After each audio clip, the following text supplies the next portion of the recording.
over to the casters. When Tlph played the Claude yesterday, that was the one game that they lost. Everything around that as well. Carl Teasy's gonna have to be careful in these neutral objectives pits. The whole draft of SRG is built around that. What about you, Leo? Any final thoughts? This is a very similar draft to what we saw from both teams yesterday, with a little bit of spicy flavor. I'm expecting... I think Liquid's got this, though. All right, thank you very much. And now, without further ado, we're going to throw it over to the casters for the first game of the Grand Finals.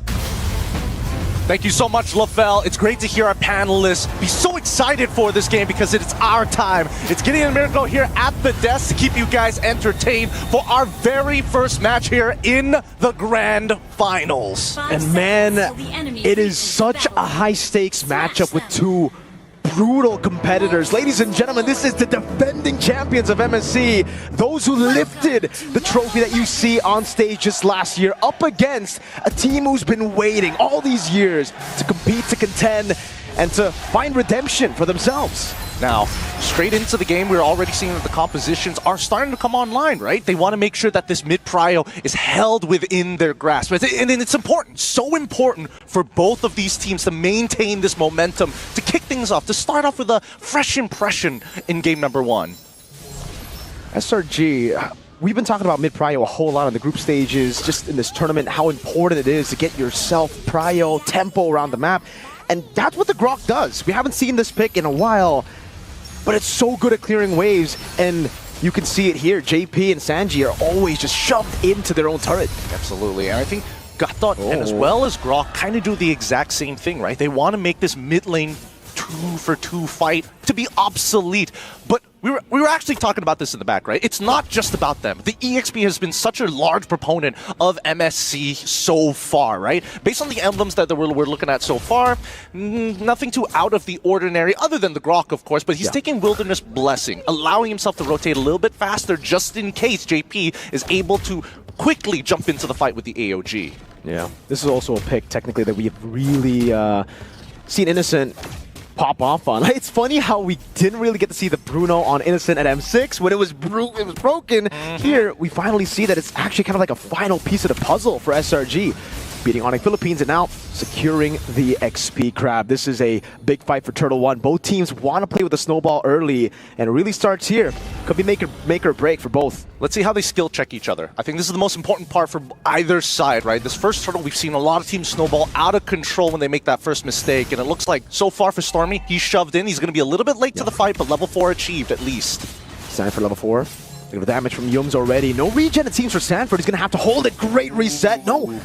The turtle's still within the vicinity. Skies walks up with a heavy spin as well. Now it's going to dive over for Sanford. Still able to flicker out though, and Stormy does the same. Heavy spin, put him in a great position, even with the Brave Smite. It'll be a kill over to SRG with the turtle take 2. Beautiful fight coming in from SRG's side. The setup was interesting, right? He uses the Nature's Barrier. We thought that maybe he was looking for the reset. They don't find the reset, but it also works as a piece of terrain that Skies can use that heavy spin to guarantee some form of stuns. It's great that Yums also hit level 4 on time to get a wild charge to extend the lead because Sanford was already so far. It was really just tough. Sanford was chunked in at the start, and you gotta give credit to Yums, to Cram for doing that. He started the fight at half HP, the turtle was put in a tough spot, and he technically just had to dive on Stormy with a quarter of HP left by that time. And that's exactly how SRG need to play this, right? They are looking not only for opportunities, but to shorten the trigger finger of Team Liquid, because they've been so good. Liquid, when they stampede, it all starts with, hey, do we have tempo on our side? And that's been the largest problem we've seen from a lot of teams. Can we wrestle away that control? Can we get the timings on our side? Ooh, JP's got some vision, though. It's going to be a bit of poke over to Innocent, but it's actually going to lose out in the trade. Innocent, doing a whole lot. Locking him down as well. AOG force out, but Carl is left all alone. Sacrifice to SRG. And a gold crab for Innocent. A beautiful Nature's Barrier coming in from Yums.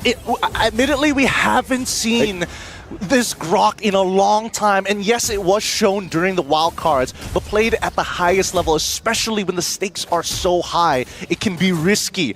For now, it's looking good for the side of SRG, but Team Liquid, they're not completely out of the water just yet. With Carl's very first death, it means that the rest of the team needs to compensate.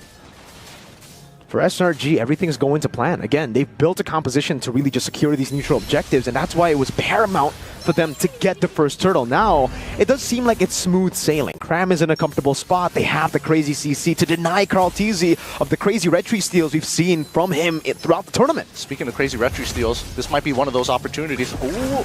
Oh man, wild charge and the heavy spin coming down as well, but the curtain call locks him down, and the back line's gonna be Sanford looking for a play, but Stormy is able to fly away. Carl locked in, has the AOG to help him out, and the egg does actually get away with Oheb dealing damage, gets one. Innocent still free, hitting in the back now as that's his Lantern Flare, bringing him back, but Sanji's left all alone, and Innocent claims the double. Oh my goodness, what a close fight. And it's not over yet. Sanford's in trouble. Innocent's got him under the turret. Sanford, kind of the tough spot, does not have the bravest spider, but with the help of Oheb, gets to clear the wave and gets to stop SRG at capitalizing with the lead that they have. Okay, they can breathe for just a second. Honestly, Team Liquid, they've got a really good moment, right? Sanford was able to not only cancel out the Feather Airstrike really early, they get the Battle Spell out of Stormy, but more importantly, they shove him so far underneath the turret, they lost the majority of their damage, but the longer this fight goes, Innocent, his crits are so important. Oh, the Feather Airstrike again over to Sanji. Oh, Carl somehow finding an angle to take the turtle, but they'll still lose 2 on the board. So it ends up still being worth it. Yes, Team Liquid don't lose as much as you would expect, but SRG are capitalizing on this man advantage too, going straight for the tier 1 in the mid lane, and there is nothing Sanji can do.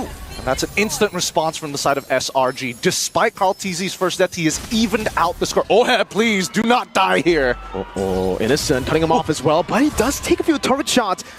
No BMI, that's gonna be the Purify to get him a bit more movement speed. Innocent with a solo kill up top against the Filipino sniper. That's a solo bolo there, and now dropping the ult to make sure that JP gets chunked out to half. Let's pull up the item list real quick here. I'm curious to see, where is Innocent alongside his build? No, he goes straight away for the Haas Claw. He knows that he wants to be part of this fight, sure, but if they drag it longer and longer, the sustain is so important. When he gets that Berserker's Fury, that's when he's got the gun in hand. Dude, when SRG are behind, people are still saying, yo, Innocent, man, Innocent. So when they're ahead like this, half the lead for SRG, 2,700, half of that is on Innocent. The man you really want to have gold at any time. And the fact that Team Liquid, with this composition, technically don't really have an answer against them, makes it all the more scary. Feathered Airstrike already dropped down. Sanford getting the stun, but Cram is still very healthy, has the Vengeance too, is able to flicker out towards the heavy spin, but will be pinned down in the end, and Skies gets yet another kill to put SRG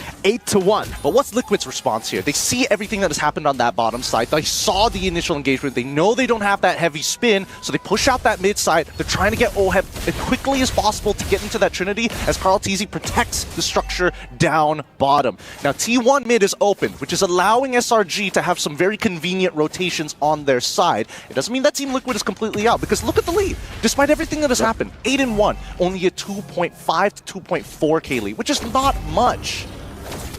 Nope, which is weird.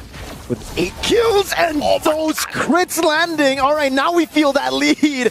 It's Cram in the bottom lane, brought back again. It should be a kill over. With a Vengeance, not much you can do, but just take damage. So it's a good start to the turtle fight for Team Liquid here. For the airstrike, though, might be a trade. Sanford able to dodge away. What? Flicker from Stormy. to try to go for the chase, and now that's big info. Sky's walking up again, kaarltzy looking for an angle, and Sanji jumps in deep. Heavy spin coming down, and Sanford walks up, but it's still going to be Skies who wins it out. Innocent with the dive in the back. Sanford walking in, and Skies is able to peel. Innocent still free hitting. kaarltzy finding the taunt now. Can he get the damage down? With the hell of a blazing duet, he can. A massive shutdown with the Appraiser's Wrath. Oheb still taken out by Stormy. Skies is right there. The GOAT fighting against 3. Skies walks away, dodges away from a possible stun. Oh! Carl, he wanted to fight all the way to the end. He did, but he couldn't get a trade. Okay, a moment to breathe. Sakai's utilizing the Akai very, very well. That passive shield is saving his life. Let's look at the replay one more time, because off of this, we noticed immediately, Stormy, no flicker, no feathered airstrike. This was such a winning scenario for the side of Team Liquid. And as they continue to press their advantage, it's just target prioritization from SRG, despite all of the chaos. Can you see JP get chunked down first, and then turning their attention to Oheb? Did you see Innocent in that fight, dude? He was chain CC'd. You saw Sanji straight up go for the Crimson Beacon, lifted him up. It was a combo with JP. But the flicker came in first up top. Live cam view. Oheb ganked! Everything used, even the Vengeance. Everything except the heavy spin and the worldie. but that's a whole lot. It is a whole lot. The tempo is affected as Sakai's makes another play. That's the heavy spin, the AOG to cut him off there to try to stop Tlph from getting picked off. Good taunt to get the reset on the second skill, dashing back to safety. And SRG, 14-3, they're looking very healthy coming into Lord timers. And now without the heavy spin, as well as the wild charge, they don't have much of a setup. Unless Team Liquid make a significant mistake, they would rather stay healthy, stay alive, to try and buy time for Oheb to get to the point where he can actually fight. And that's when he has that Trinity build, right? The big issue that he's facing right now is that every single time he walks up, there's a problem of, am I going to get hit by the heavy spin? Oh, wait. No, man, well, look at the peel. There, JP with the conceal finds it. Oheb gets a blazing wet take. Now Tlph brought back all the way. Curtain call by Cram to take the goat down. JP, they know he has no AOG. He's going to have to go with Unbreakable. AOG came back right in time. Baits out the flicker as well. Yum's caught on the bad spot. He's going to Purify out of the wild charges. Cram goes over to chase, but now Sanford walks up with the Ravens fighter. He's looking for the stun. Will be able to find it, but it's going to be the power from Yums with the CC immunity as the Lantern Flare comes in again for Sanji, and they peel back. Look at these low kick checks from both sides. Every single time a play is made, there must be an instant response. They will not get disrespected if they want to make sure that this 1.7k lead doesn't turn back into that 2.5, doesn't get a ×2 multiplier on it, despite the kill score, which again, very deceiving. It really is. 15-4, we saw a glimpse of what that lead could do with Innocent doing this much. 52,000 damage dealt, leading the charge with Stormy and Cram, and then we start seeing Team Liquid. But Oheb is slowly but surely scaling. Carl on it already. Sanford with a dash back again. Sky's holding on to it. Tlph doesn't want this to be reset, but Cram's coming in again, shredding him down. Appraiser's Wrath coming down as well with a sustain, and it is going to be a kill back. Sky with Retribution, Winner Sanford going to be pinned down again. It's Innocent, just gets a free hit. But in the back line, the Blazing Duet is doing a whole lot of damage over towards Yums, who's so tanky and gets away in the end. Sanji forced to use the Crimson Beacon. That's got to be heartbreaking. Team Liquid fans are looking in disbelief. How does he survive that? He flickers out of there at the very end. The fact that he held on with Power of Nature alone, could have chunked out more targets, just wasn't enough. But look at the Emperor's Eye, the zone from Team Liquid as well as SRG OG Esports, right? They know exactly what they're doing. First, secure the Lord. Next thing, you see Skies quickly jump onto Lapu's side to ensure that Stormy has a better time. All of this just using a small margin of their lead in terms of items to stay alive. Hey, Cram walks up a bit too aggressively while charge, but JP gets away. Is there a heavy spin angle here? No. Looks like Sakai's not going to take it this time. They're walking with the Lord at the very least. If they can take an inhibitor, that'd be great. No wild charge. They still have the heavy spin, but they got to be careful because they need to peel for Innocent and Stormy. So no base turrets taken down here for SRG. And I think it's a smart move. They lost Cram. There's no reason for them to push in forward. They still have a 4,000 gold lead. Yes, there's that risk of Oheb scaling up to becoming a monster.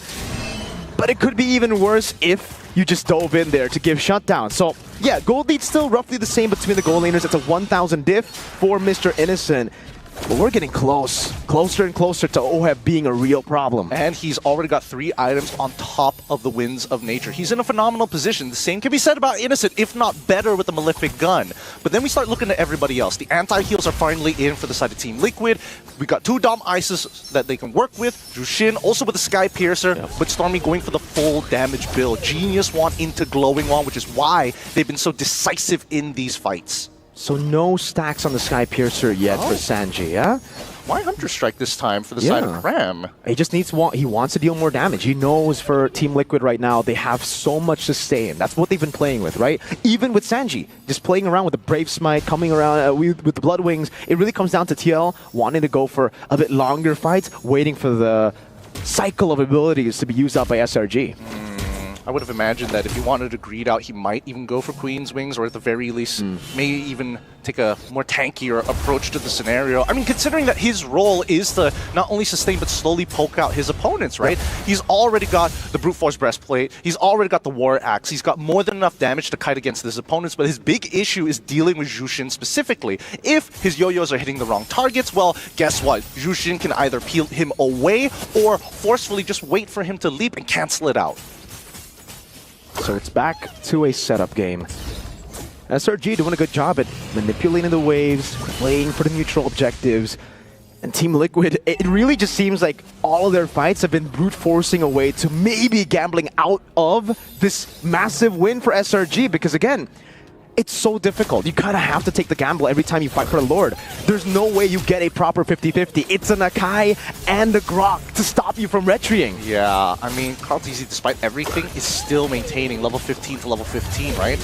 It's a 50-50 retry battle, more in favor to SRG, but let's see how Liquid plays this out, right? This 3.1k is actually not as big of a lead, especially since they've already passed the 42k mark. Good damage over to Oheb there. kayo coming with the taunt. The heavy spin comes around, but Sanford dies in the back with the Brave of Spider. Again, gonna be cancelled out by Skies. It's a shot down. Skies wins the retreat battle. It's a blazing new it, but Cram is able to stop it from happening. AOG defensively. Cram looking for the chase. Yums right there too. Sanji popping the Crimson Beacon and Stormy flies by, but SRG no. They've gotten the win already. They've gotten the Lord Cram. It's gotta be careful. They don't want a repeat of what happened earlier. Yeah, I mean, if he wants to sustain, there's a wave coming up top side, and now they're looking for mid inhibitors before that Lord even reaches, which is perfect for the side of SRG. Look at this siege as they apply more and more pressure to the crystal. Able to find those crits. Oh my lord, the damage! Can they clear it out? JP walks up in time, but they have a whole other wave to play with. GG as Sky spins around to Zone TL. SRG get game one. What a fast game one as well. This is one of those moments where you're like, okay, what happened to us? And Team Liquid understood that they went straight for the joints. They broke their formations, and therefore these neutral setups were a lot harder to pull off. Something to think about. Blue side has been doing very, very well. I'm expecting a switch. I'm expecting some very specific bans.